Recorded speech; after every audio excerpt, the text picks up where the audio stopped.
What's going on, guys? My name is Renegade. Today we're here for another episode of Class Comparisons. Today we're going to be taking a look at Cardclutter versus STONECRUSHER for soloing. Now, this was suggested by a user on Royal Battle Mage versus Shaman, Mr. Ditto. He suggested this. I said I'd do it last week, but Daemon class came out, so I thought I might as well do Daemon comparison just after the release of Daemon, so I apologize for not doing it last week, but I am doing it now. Before we get into the video, guys, I do have a Discord server. You can join that by going to the link in the description. If you click on that link, you'll be redirected to a login page. You log in, you can create an account. It's really easy to create an account. You don't even need to verify your email. You just sort of type in your email, type in your username, type in your password, done. You can go to my Discord server. You can chat with me or my other viewers. It's really fun. We've got 50 people so far, so you can have an in-depth conversation with some other people. While you're down there in the comment section, leave a like, click that like button down there, subscribe. One more thing before we get into the video, I'll quickly talk about what makes a class good for soloing and why I will like say the things I do, why I'll say a certain aspect of a class is better than another aspect of a class. So in my honest opinion, this is my honest opinion here, not what everyone else has said. Well, I am doing this based off of what people say. I usually do a Twitter poll, so that will sometimes influence the results of what I say in the video, but generally this is my own opinion. Soloing is good.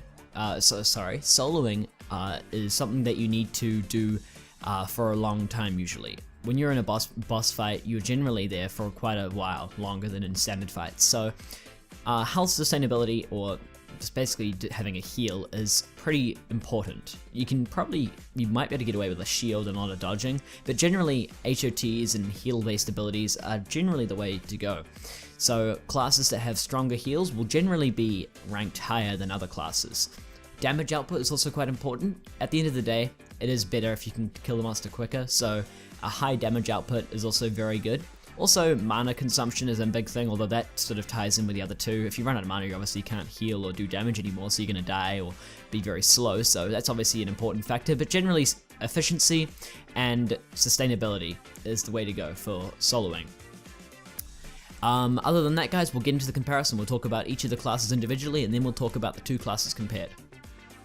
Alright, so we'll talk about Cardclutter now. So Cardclutter essentially is a class that has some functionality outside of the first two abilities for soloing, but generally, if you want to play it safe, you want to go for the long haul, if you're fighting like a reasonably difficult boss, you generally just want to use the first two abilities. How Cardclutter works is it essentially deals out 3 cards, and then it, I believe there's one of 3 cards, and then that card that you get you can use by using the second ability, and then you're essentially like consuming that card, and it'll do either damage, a heal, or defense, I believe. I'm not entirely sure about that one, but I believe it's offense. And yeah, it's pretty much the power is of course affected by the third ability, but it hurts you, so it leaves you vulnerable, and it also leaves you vulnerable. So you generally don't want to be using the third ability, and the last ability just deals damage based on the Razor Stake stacks, which is the third ability. So you don't really want to be using the last 2 abilities at all. But generally, guys, it's a really good soloing class because the first 2 abilities that I mentioned have 2-second cooldowns, so you just keep spamming them over and over again, and you eventually get the heal that you need. So for example, I'm going to join Shadow Realm right now. And generally, you just keep spamming the first 2 abilities, and you get the heals pretty much whenever you need them. Like it's pretty great. It also does like negative effects to the monster you're fighting as well. So you're generally dealing a lot of damage and dealing a lot of healing to yourself as well.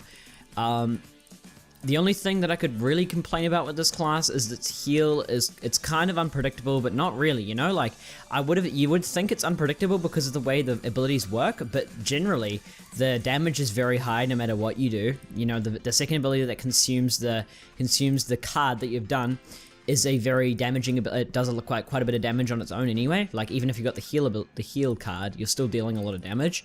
You generally have a lot of defense, a lot of damage, a lot of healing, all going at once, and you're just switching between them quite a bit. So the only thing I could complain about maybe is the heal that you do get if you're not using Razor Stakes is quite low, so that's probably the only thing I could complain about.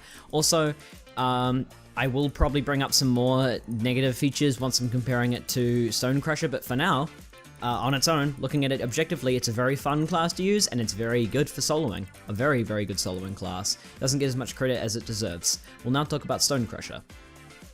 Alright, so as for STONECRUSHER, we have, it's very good. Let's just say it's a very, very good soloing class. First of all, it's a very complicated soloing class. The tooltips are very, very long, so I won't read those out to you guys or anything. It's not as simple as Cardclutter by any stretch of the imagination, so I'll make this as quick as possible. Essentially, how it does most of its damage is through DOTs. You can get some pretty high crits with certain abilities, but you're generally going to be doing DOT damage as your main source of damage. Now, where the class shines is in its ability to keep a DOT going for so long and being able to keep it like very, very high. The last ability, what it'll do is it'll apply an effect which then will let you apply DOTs, a DOT and then it'll increase with every attack you do after that. So you can imagine just how much like damage you can get on that DOT. Like it gets very, very large very, very quickly. Other abilities will buff that DOT and will make your cooldowns shorter and will make your mana regeneration better and will give heals and stuff like that. And generally the class has a lot of aspects to it that generally just help you, 1, increase your DOTs, 2, decrease the enemy damage, 3, increase your haste and such. There's actually only one ability. The class doesn't have many mana issue. It doesn't have much of a mana issue. In fact, I would say the mana issues are non-existent with this class, especially with the second ability being able to increase increase your haste, crit chance, and everything like that. Yeah, it's a very, very good soloing class. The heal is very strong. The third ability's heal is it's an HOT, which is very, very strong. And there are a lot of there's like little effects that can be applied every now and then, which makes stuff very, very powerful. More specifically, there's an effect called Magnitude, which is applied on a couple of the other abilities as well, but I'm talking about the HOT at this stage. If Magnitude is applied, immediately reduces all the incoming damage by 80% and doubling the HOT for the caster for 4 seconds. So it's just nice little effects like that come into play every now and then that'll really help you out. So yeah, very, very good soloing class, a lot of damage output, a lot of heal, like it's very sustainable. The healing is very good, mana regeneration is very good. One complaint maybe perhaps is no, actually, there are legitimately no complaints with this class. You can maybe spend all your mana if you're really trying, if you're really not careful at all, because there are quite a few abilities that consume a lot of mana, but I'm really stretching it at this stage. Like, I'm probably not even going to put that in the list of the things that you can, well, you know how I do that like on the screen on the overlay with the list of stuff that's maybe makes it not so good at soloing. Yeah, I'm not even going to put it in there, to be honest. As a weakness, it's not even that much of a big deal. Either way, guys, we'll talk about the two classes compared and draw our conclusion. Alright, so as for the conclusion of this video, I think it also brings up a kind of an interesting thing here, and that is, essentially, with soloing classes right now, there are 3 really good ones, maybe 4 if you count Ultra Omni Knight. I don't know, I can't actually remember how good that one is, but I consider there to be 3 really, really good soloing classes, and that'd be Cardclutter, STONECRUSHER, and Legion Doom Knight. Those 3 soloing classes are really, really good, and each of them have their own little twist that makes them maybe better than the other. I would probably crown Legion Doom Knight the best out of all 3 of them, but really the differences is really marginal. Cardclutter, I'm going to come out and say it right now. I'm pretty certain that Cardclutter is the weaker of the 3, although it does come down to your guys' opinion.